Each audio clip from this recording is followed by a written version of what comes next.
So I was sitting in my room, bored and alone, as usual, always, when I had the fantastic idea of replaying every classic Sonic game and reviewing and or maybe making a playthrough of them. Why, you might be asking? I have no idea. Anyways, let's get started with...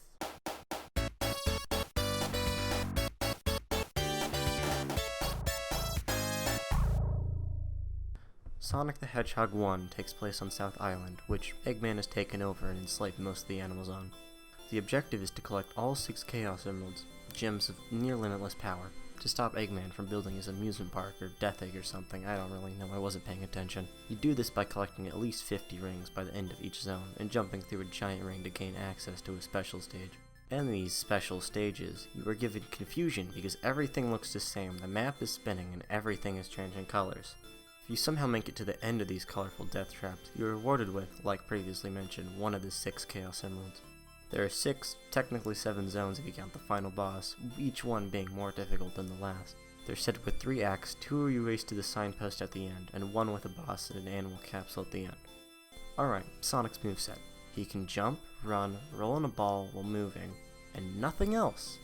I find it odd that the game doesn't have the spin dash. Like, I know it wasn't a thing when they were making this game, but I've played so much Sonic 2 and 3 that it's burned in my memory. Our adventure begins in Green Hill Zone. Everyone knows Green Hill Zone. It's checkerboard dirt, striped grass, colorful flowers, and of course its appearance in literally every other Sonic game. Besides that, I gotta say, good job Sega. You did a good job making a first zone.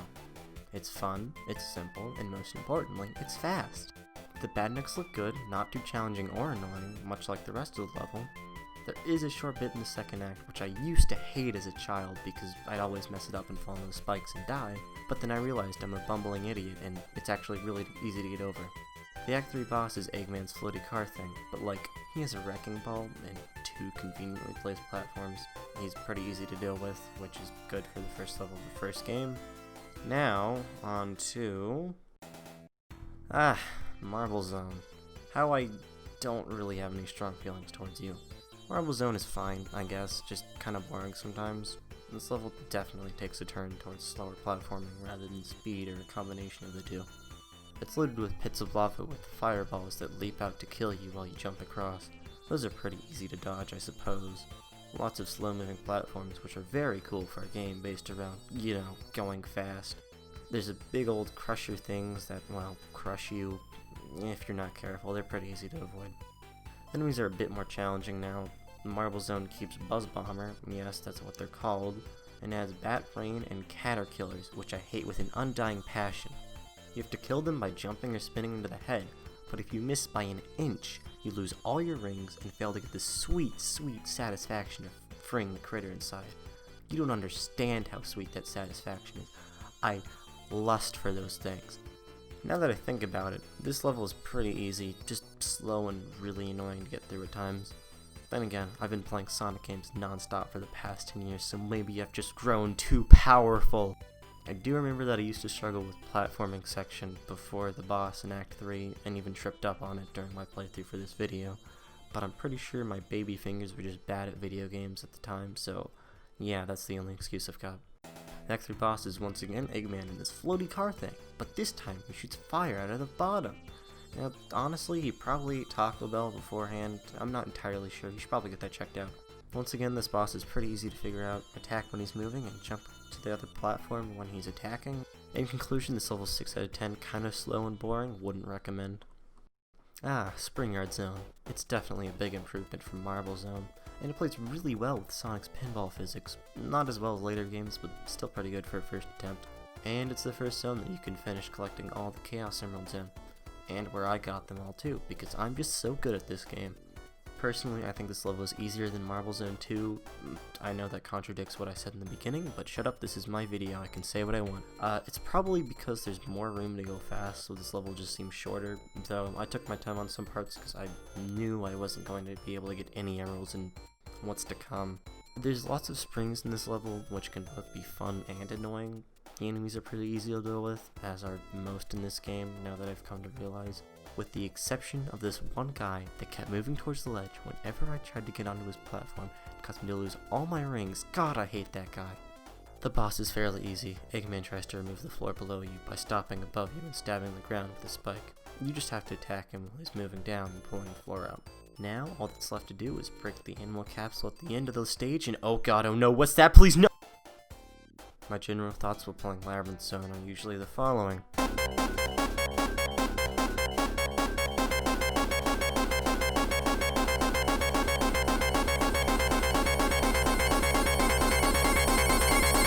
This is by far the worst level in the game. It's slow, hard, and a water level. Some water levels like Hydro City and Aquatic Ruin are at least fun to play because you can either A, skip big sections of water, or B, go incredibly fast in them. But this level forces you to go in the water and dodge spikes that move 10 times faster than you. Enemies that jump out of the ground with almost no warning, and being crushed to death without a single clue what's going to happen. I think you can tell that I'm not the level's biggest fan. It's also where I had my first death in this run. There is actually this bit at the beginning of Act 3 where it puts you on a water slide, and I begin to think that there's hope for me and I may be happy for once. And then it throws you into another water section, oh fun! The enemies are fine. I don't really like how some of them jump out of the ground to ruin the little speed that you have, but whatever, it doesn't really matter. Now the boss though. You have to follow Eggman through a tiny passageway filled with spikes and these weird mouth gun things, I don't know what they're called, while the water level rises quickly. There's a very high chance that you'll either get stabbed, shot, or drowned. Honestly, I'm not even sure that you can explode Eggman's floated car thing in this one. I've never done it in the 10 plus years I've played this game. And that's the last we'll ever see of Labyrinth Zone. Yep, never again. Not gonna happen. Oh, finally, something good. Starlight Zone is probably the second best zone in this game, if not the first. It's actually fast, has quick but good platforming, the music slaps, loop-de-loops, all the good stuff.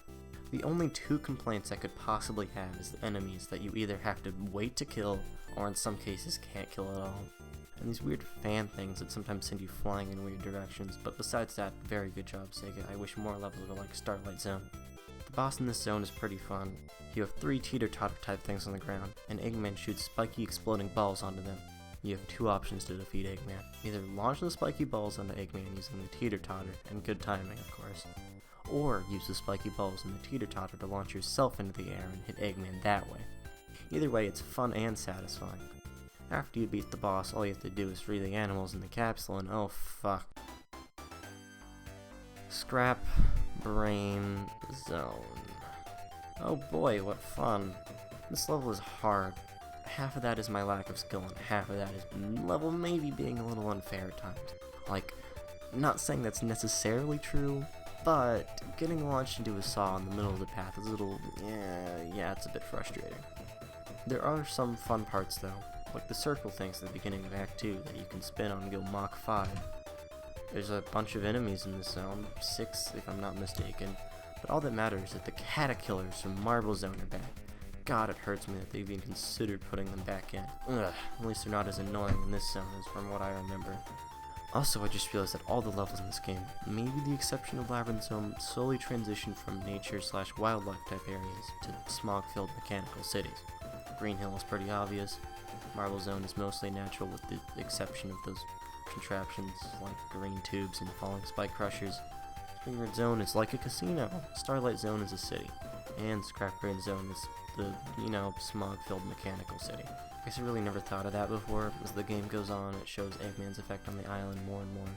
Anyways, at the end of Act 2, Sonic is led into a room with Eggman and a pressure plate.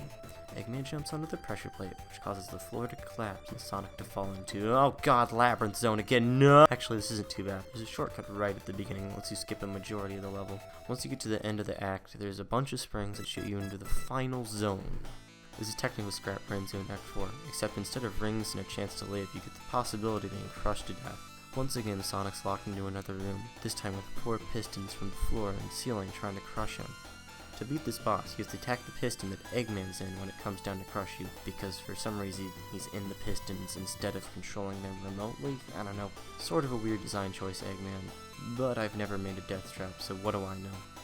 After you successfully hit Eggman 8 times, his piston machine breaks down and he resorts to his floaty car thing once again as a last-ditch effort to escape. At this point, you have 2 options. Let Eggman go, or hit his floaty car thing, causing it to explode and sending Eggman to his death in a bottomless pit. And of course, I chose the second option because no mercy. Finally, with the 6 Chaos Emeralds and Eggman defeated, we can achieve world peace and everyone will be happy. Now, just to use the Chaos Emeralds and...